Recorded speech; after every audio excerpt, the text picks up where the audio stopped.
لیکن انڈیا نے آپ نے دیکھا اپنے گودی میڈیا پہ کس طریقے سے اس کو کور کیا، شو کیا جی بہت بڑا ہم نے یہ ایک بڑا ٹیررسٹ کو مار دیا، وہ شو کیا، ہم نے بڑا کلیریفائی کیا کہ یہ بڑا سماجی کارکن شریف النفس انسان تھے جن کو مار دیا گیا ہے۔ اور یہ انڈیا کی روایت ہے، کیونکہ اس وقت انڈیا کو اتنی مار پڑ چکی تھی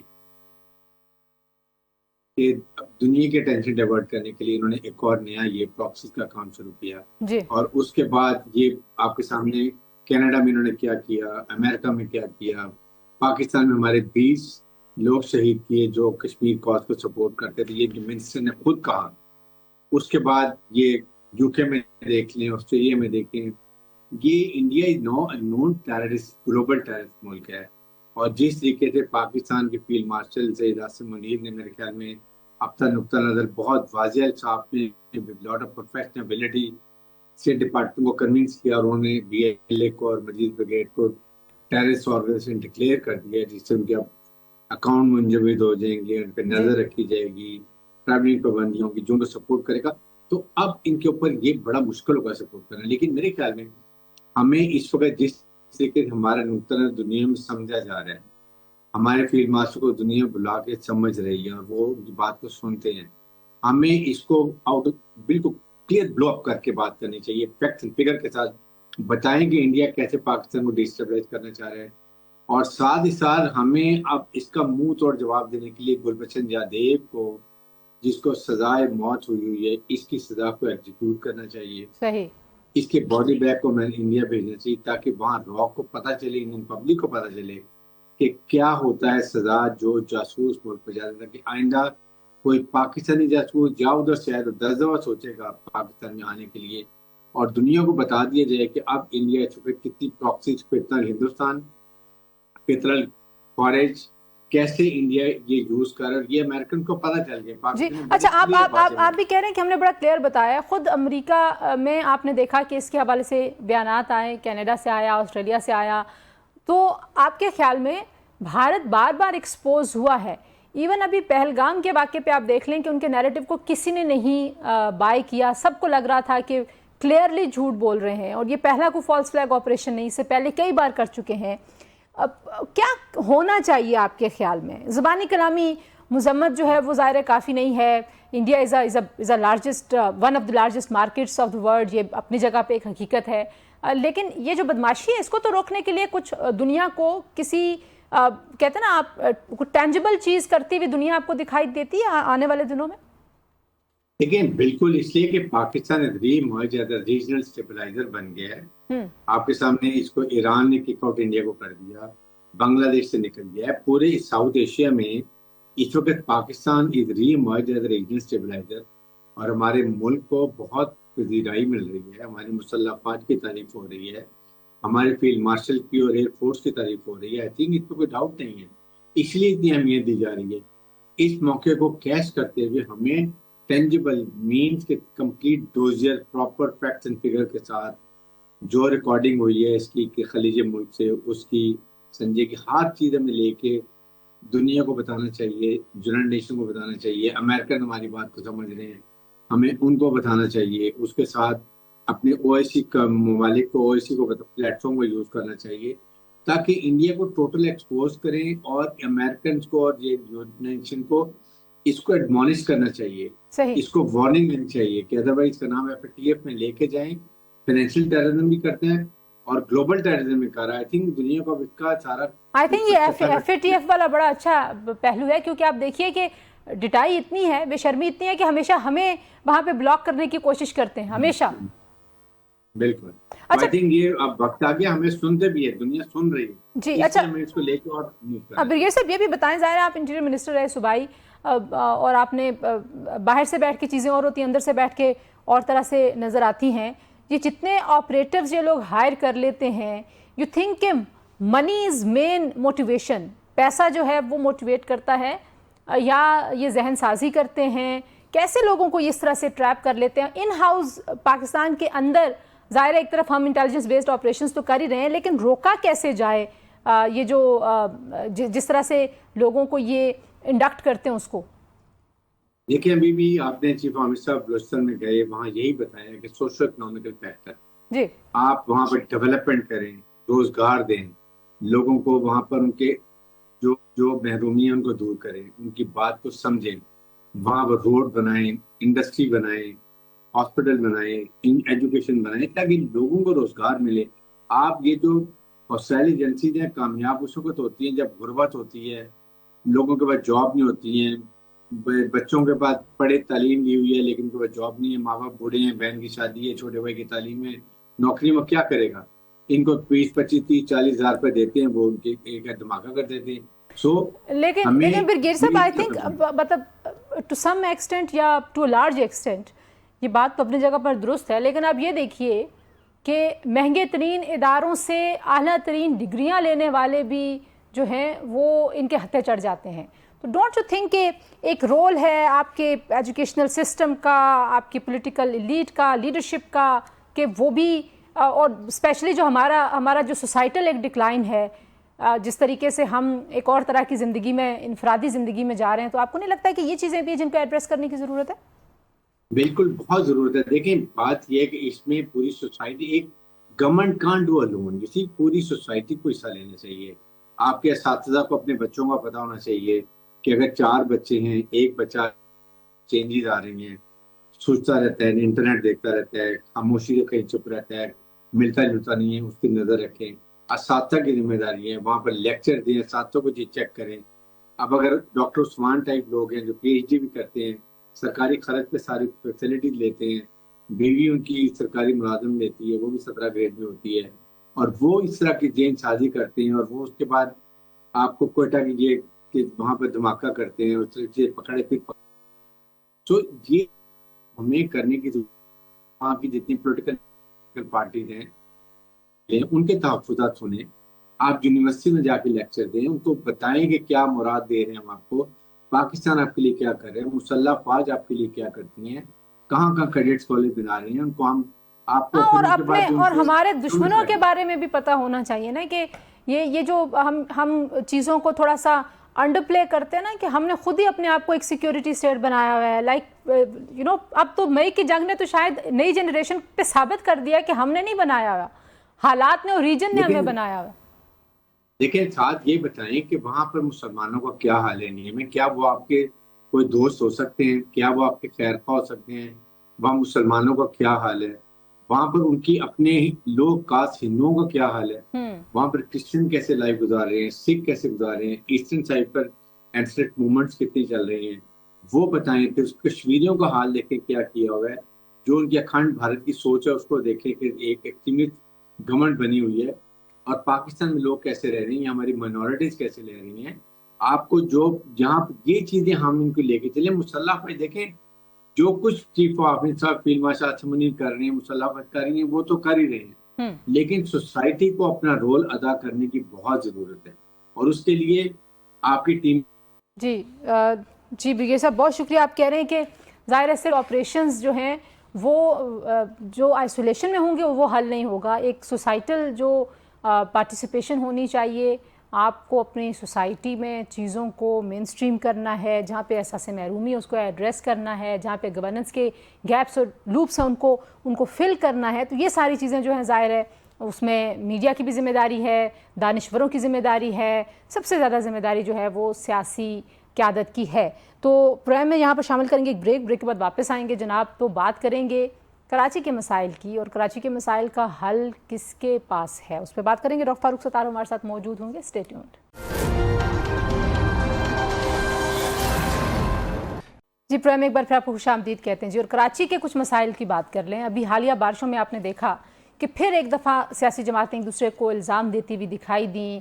کوئی کسی بات کا کریڈٹ لیتا ہے، دوسرا اس کی آ کے نفی کر دیتا ہے۔ مختلف جماعتوں نے اس شہر پر حکومت کی ہے، اور ایک بڑا شہر پاکستان کا معاشی ہب،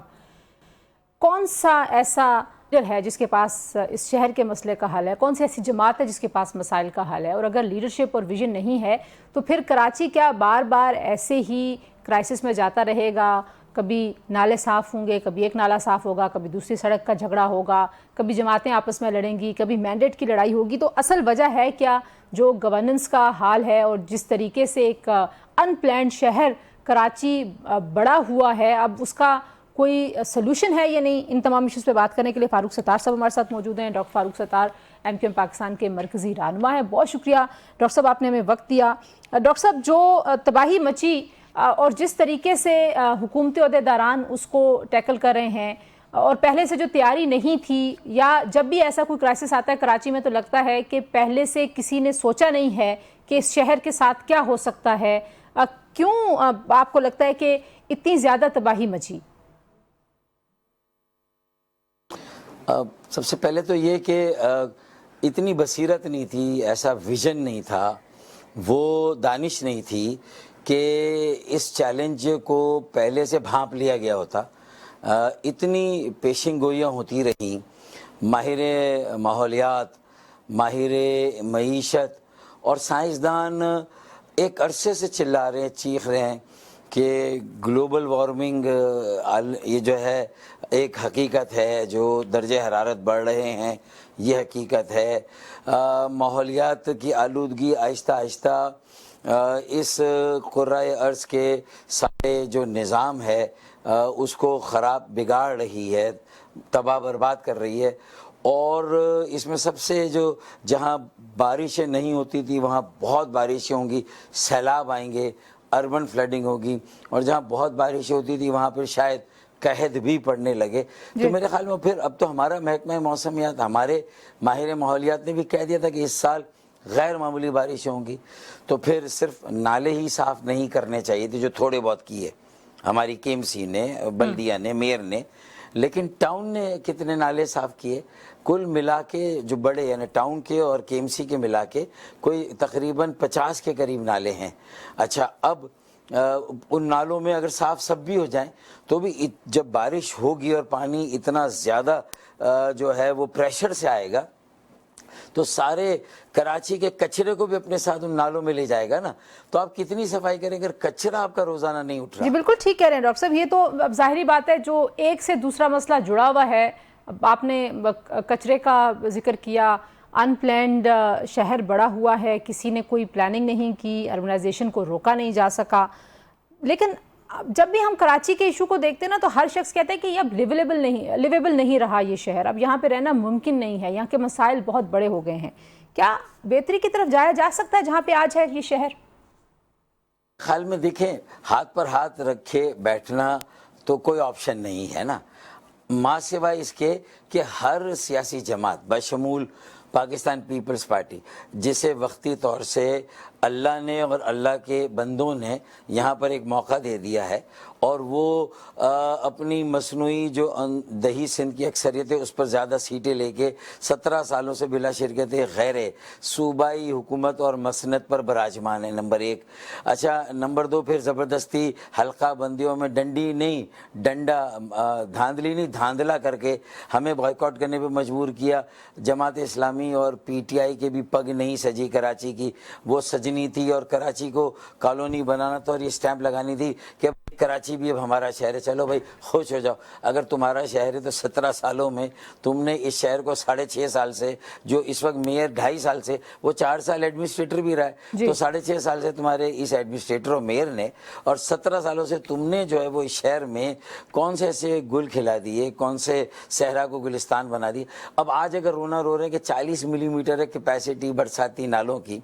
اور اس تو بھائی کس نے منع کیا تھا 17 سالوں میں 40 کی جگہ اس کو آپ 80 اور 120 کر دیتے؟ 200 ملی میٹر بارش اگر برداشت نہیں کرے تمہارے نالے تو صرف وجہ نالوں کی سائز کا چھوٹا ہونا نہیں ہے، ان کی گہرائی کا کم ہونا نہیں ہے، بلکہ جو کچرا ہے وہ پانی کے ساتھ آتا ہے، اور جو سیوریج کی لائن ہے وہ برساتی نالوں میں کنیکٹڈ ہے، اور یہ کئی سالوں سے آئیڈینٹیفائیڈ ہے، ڈائیگنوزڈ ہے. ڈاکٹر صاحب پھر آپ پھر مسائل، میں کہہ رہی ہوں نا، مسائل کا چکر ہے، مطلب وہ گھن چکر ہے ایکچولی، وہ اس میں تو جائیں گے تو پھر وہ آپ وہی ہمیں ایکسپلین کرتے رہیں گے. میں حل پوچھنا چاہتی ہوں، یہ پولیٹیکل ول سے ہوگا یا ڈنڈے کے زور سے ہوگا؟ پھر ڈنڈا تو ظاہر ہے پھر کوئی اور اٹھائے گا اگر سیاسی جماعتیں تمام کی تمام مل کے کچھ نہیں کر پا رہی. تو دیکھیں، کئی اور معاملات شہری امور سے متعلق نا، جس میں میئر کراچی ہوں یا وزیر بلدیات ہوں اور وزیر اعلیٰ یہ تو پیپلز پارٹی کے ہیں، لیکن ظاہر ہے کہ اس میں ہم نے اسپیئر نہیں کیا جو 9 ٹاؤن جماعت اسلامی کے ہیں، ان کو کیسے مطلب ہے کہ اس وقت ان کا ذکر نہیں ہو سکتا، یہ تو ہو نہیں سکتا۔ کچرا اٹھانا بنیادی طور پر ٹاؤنز کا کام ہے، اور آج مرتضی وہاب صاحب نے پریس کانفرنس کر کے بھی کہا کہ 27 ارب روپے تو اب تک 2-2.5 سالوں میں انہیں بھی مل چکے ان 9 ٹاؤنز کو، تو انہوں نے کہاں اپنی ذمہ داریوں کو جو چھوٹے نالے صاف کرنے تھے یا جو کچرا اٹھانا تھا وقت پر، اور کچرا گھروں سے جو بار تھے اور جو کچرا گاڑیاں تھیں جو ان کے سپرد تھی، وہ تو مطلب میں یہ نہیں کہہ رہا کہ میں صرف کسی کو سنگل آؤٹ کر رہا ہوں، میں تو ان جماعتوں کو جن کا تعلق شہری ذمہ داریوں سے ہے، جن کا تعلق مقامی حکومت اور بلدیاتی نظام سے، میں تو ان کی بات کر رہا ہوں۔ لیکن ڈاکٹر صاحب جو تو سب کی بات کی نا جی، لیکن ڈاکٹر صاحب جو کراچی کی بہت ساری جماعتیں انکلوڈنگ یورز سبھی کہتے ہیں، کوئی کہتا ہے کراچی ہمارا شہر ہے، یہاں ہمارے سب سے زیادہ ہمارا ووٹ بینک ہے، تو اب ٹھیک کرنے کی شروعات کی جب بات آئے گی تو پھر یہ کیسے طے ہوگا کہ یہ شروعات کس نے کرنی ہے؟ سب ایک دوسرے کی طرف دیکھتے رہیں گے؟ آپ بھی تجزیہ نگار ہیں، آپ اینکر ہیں، دیکھیں بلدیاتی انتخابات ہم نے بائیکاٹ کیے تو پیپلز پارٹی نے جس طرح وہ الیکشن جیتے وہ جیت گئے، میئر ان کا آ گیا، 9 ٹاؤن جماعت اسلامی کے آ گئے، لیکن صوبہ اسمبلی پھر قومی اسمبلی کے انتخابات میں ہم 70% ہے پورے کراچی کی نمائندگی میں، تو یہ ایک الگ ہے۔ اب میں دعویٰ کروں کہ نہیں میرا شہر ہے، میں تو نہیں کہہ رہا کہ اکیلا میرا شہر ہے، میں تو کہہ رہا ہوں کہ ساری سیاسی جماعتوں کے اشتراک عمل کے بغیر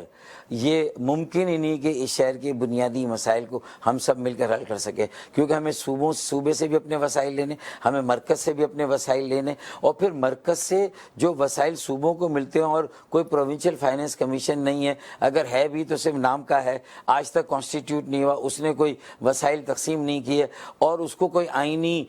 بیکنگ بھی نہیں ہے، تو پھر کیوں نہ جو نیشنل فائنینس کمیشن ہے جو ہمارا آئینی ترمیمی بل ہے اس پہ ہم اتفاق رائے کریں کہ وہ اتفاق رائے ہو کہ مرکز سے براہ راست 130 شہر ہے پاکستان کے، اور سندھ میں 33 ضلع اور شہر ہیں، ان 33 ضلعوں کو مرکز سے براہ راست ان کے وسائل مل جائے، نہ ہنگ لگے نہ پھٹکری، ہم کیوں صوبوں کو زیر بار کریں، پھر صوبوں پر بھی انگلی اٹھے، صوبے بلدیات پر اٹھائیں، تو اس طرح عوام کنفیوز ہوتے ہیں نا، تو آئیں ہم لکیر کھینچتے ہیں کہ بھئی میری ذمہ داری کیا، تمہاری کیا۔ گورنر نے یہ کہا کہ آئیں یہ ساری باتوں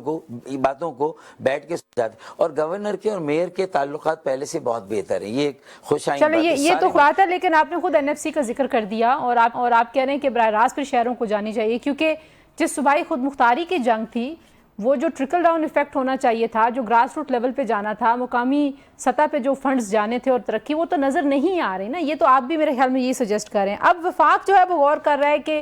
NFC میں یہ جو شیئرنگ ہے اس کے فارمولے کو اثر نو اس پر غور کیا جائے، تو آپ کیا سمجھتے ہیں کہ یہ ہونا چاہیے؟ ڈو یو تھنک کہ وفاق ٹھیک سے سوچ رہا ہے اس حوالے سے؟ دیکھیں اگر یہ نیگوشیٹ اب ہو رہا ہے تو آرٹیکل 160 کا غالباً کلاس 2 ہے، اس کا سب کلاس ڈی ہے، اس میں یہ گنجائش ہے کہ صدر کوئی بھی ایک ایسا ایجنڈا ان چاروں وزرائے خزانہ اور وفاقی وزیر خزانہ اور جو 4 ٹیکنوکریٹ اس میں ہوں گے ان کو دے دیں کہ بھئی جو روایتی وسائل کی تقسیم ہے کہ 84-85% آبادی پر صوبوں کے درمیان تقسیم ہوگا، پھر کچھ ان کے رقبے پر، کچھ ان کی پسماندگی پر، اور کچھ ریونیو جنریشن پر 5% یہ شروع ہوا ہے کہ جس صوبے سے زیادہ ریونیو آئے اسے تھوڑا سا اس کو، تو یہ ساری چیزوں کو بنیاد بنا کے اگر صوبوں کی پاپولیشن لی جاتی تو صوبوں کی پاپولیشن تو ان کے ضلعوں کی آبادی کے مرہون منت ہے نا، تو وہ نیشنل فائنینس کمیشن ہی خود ایک ایسا فارمولہ دے دیں جس میں ان بلڈ اور وہاں سے ڈائریکٹ شہروں کو مل جائے، اور مرکز کے پاس چونکہ وسائل کی کمی ہے، 700 ارب روپے بے نظیر انکم سپورٹ پروگرام کے بھی جو ہے وہ مرکز دے، اور اس کے مقابلے میں ڈیولپ PSDP 900 ارب کا، تو یعنی صرف 200 ارب کے، یعنی 900 ارب کا PSDP 700 ارب جس میں آپ لوگوں کو محتاج بنا رہے ہیں، صرف ان کو 10,000 15,000 مہینے کے یا 5,000 ملتے ہیں، اور وہ صرف ان کو مل رہے ہیں، اور اس پر آپ اپنا ووٹ بینک بنا کر ان سے ووٹ لیتے ہیں، یہ تو آپ اپنی قوم کو تباہ برباد کر رہے ہیں، ان کو امپاور نہیں کر رہے، بااختیار نہیں بنا رہے، اپنے پیروں پہ نہیں کھڑا کر رہے، تو اس پروگرام کو بھی کہ بے نظیر انکم جنریشن پروگرام ہو، اسی طریقے سے بے نظیر انرجی جنریشن انوویشن پروگرام اس میں سے نکلنا چاہیے. تو مرکز کو بھی وسائل ملنے چاہیے, اور مرکز جو وسائل لیں اس میں سے ایک بڑا حصہ بلدیات کو دیں, شہروں کو دیں, مقامی حکومت 130 اضلاع کو دیں جو پاکستان میں. یہ ہے مسائل کا حل. اور اس پر گورنر صاحب نے یہ کہا ہے کہ میں چاہتا ہوں کہ ہم پیپلز پارٹی کے میئر کو بھی بلائیں, MQM کے نمائندوں کو بھی بلائیں, پیپلز پارٹی کو, اور جماعت اسلامی اور جو کراچی میں جہاں PTI ہے وہ بھی آئیں, اور ہم سب مل کر اور بھی جماعتیں ہیں تو ہم بیٹھ کر وہاں ایک نیوٹرل فورم سمجھ لیں اسے. اور انہوں نے کوئی تنقید نہیں کی. وہ آپ کہہ رہے ہیں کہ گورنر صاحب سب کو بلانا چاہتے ہیں, لیکن اگر یہ NFC کے اوپر ظاہر صوبے اگر راضی نہیں ہوں گے تو شاید ترمیم آ جائے گی. ساتھ ہی ساتھ نئے ایڈمنسٹریٹو یونٹس کی بات ہو رہی ہے, اور کراچی کے حوالے سے بھی یہ کہا جا رہا ہے کہ نئے ایڈمنسٹریٹو یونٹس میں کراچی کو بھی تقسیم کیا جانا چاہیے. کچھ لوگ یہ رائے دیتے ہیں. آپ کو پتہ یہ پرانی بحث ہے اور اس کے اوپر ظاہر ہے ایک بڑی پولیٹیکل ہارڈ لائن ہے. کیا MQM کی رائے ہوگی, اور آپ کی اپنی ذاتی رائے کیا ہے اس معاملے پر؟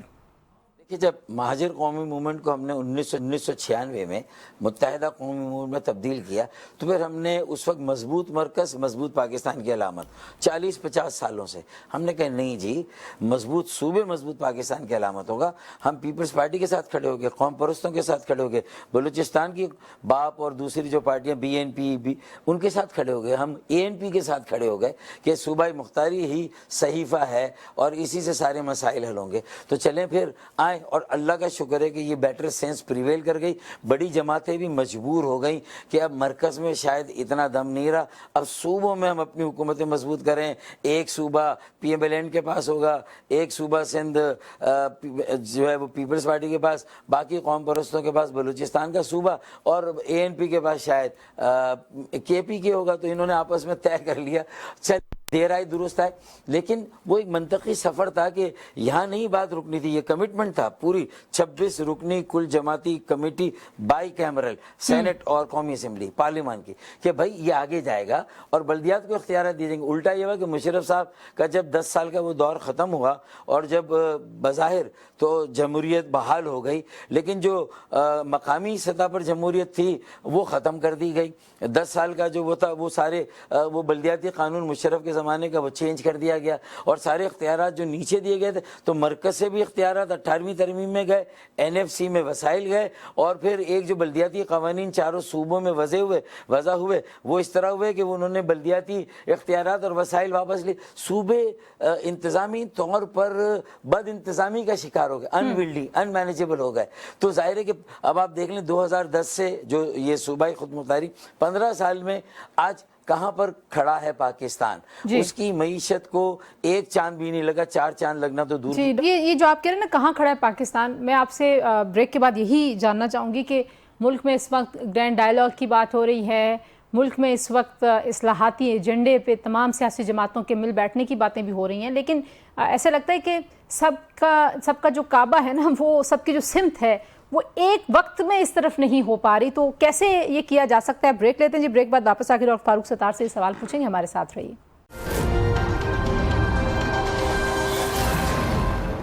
Welcome back to news today جی. اور بات ڈاکٹر فاروق ستار سے ہم بریک پر جاتے ہوئے کہہ رہے تھے کہ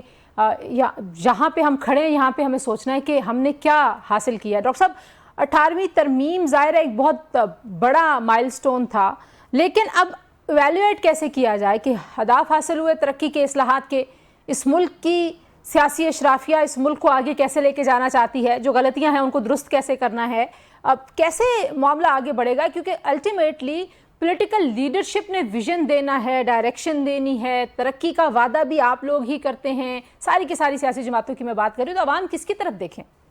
اشرفیہ ہے ایک سیاسی مڈل کلاس ہے نا, تو جو مڈل کلاس ہے اس نے تو